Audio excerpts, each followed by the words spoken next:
बड़ी देर से बहुत तेज दौड़ रहे थे तो सोचा मंजिल को पा गए।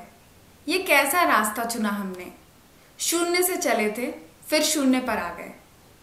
नमस्कार दोस्तों, मेरा नाम प्रियंका है और आज मैं आपके सामने फिर से हाजिर हूँ अपनी कविताओं के चैनल में। तो कभी आपको ऐसा लगता है कि आपने जहाँ से शुरुआत की थी आप वहीं पर दोबारा आ गए?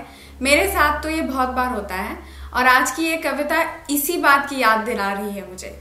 तो ये जो कविता है वो मैंने कुछ 10-12 साल पहले लिखी थी। जी हाँ, 10-12 साल, जब से मैंने अपनी कविताओं का रिकॉर्ड रखना शुरू किया तो मैं कह सकती हूँ ये मेरी पहली कविताओं में से है। तो आप देख सकते हैं कविताएं लिखते लिखते इंसान कैसे परिपक्व होता है, उसकी कविताएं कैसे बदलती हैं। तो यह कविता जब मैंने लिखी थी तो उस वक्त मुझे ताजमहल ने बहुत प्रेरित किया था। तो मेरा जो मूल निवास स्थान है वो मैनपुरी है और आगरा के काफी नजदीक है। और आगरा में बहुत ही खूबसूरत इमारत है ताजमहल, जो दुनिया के 7 या 8 अजूबों में गिना जाता है। और ताजमहल से कौन नहीं प्रेरित हुआ। तो मेरी बहुत इच्छा थी कि मैं इस खूबसूरत इमारत के ऊपर कुछ लिखूं और उसी प्रेरणा से लेकर मैंने कुछ लिखा था। तो शायद एक कविता के माध्यम से बहुत उत्कृष्ट नहीं है, लेकिन बुक कीपिंग की दृष्टि से मैंने ये कविता लिखी थी और आज मैं ये कविता आप लोगों के साथ इस चैनल पर साझा करने जा रही हूँ। तो कृपया इसे सुने। तो शुरू करते हैं। ताजमहल। गूंजती हर धड़कन मन छेड़े है कोई साज, आंखों में उतरती ये तस्वीर, ये है भारत का ताज। दशकों से खड़ी आगरा में सुंदरता की ये बेमिसाल निशानी, इसके पीछे छिपी है 2 प्रेमियों की ऐतिहासिक कहानी। सोने की चिड़िया था जो देश, एक बादशाह की हुकूमत थी वहां, बेगम थी उसकी मुमताज और बादशाह का नाम था शाहजहां।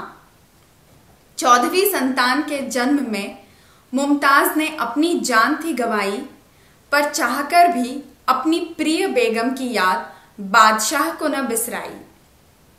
अपनी चहेती बेगम की बादशाह को बनवानी थी मजार, ऐसी मजार जो पूरी दुनिया में रहे यादगार।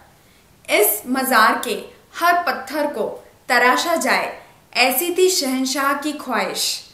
कुछ 20,000 कारीगरों ने इसे बनाने में लगाए साल 22।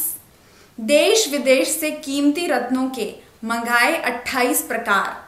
4 मीनारों के कंधों में सजी अमरूद गुंबज ने बढ़ाया ताजमहल का निखार। इस मजार को बनाने में लगा 20,000 हाथियों का साथ और बादशाह ने उस जमाने में लगाई 3.5 करोड़ की लागत। सन 1643 में हुआ पूरा इस मजार का निर्माण। ताजमहल के नाम से 8 अजूबों में करे ये भारत की ऊंची शान।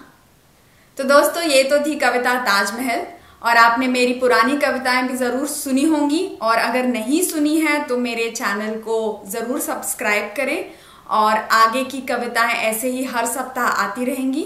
तो कृपया उनका इंतजार करें और मुझसे जुड़े रहने के लिए बहुत बहुत धन्यवाद। मिलते हैं अगले सप्ताह, तब तक के लिए नमस्ते।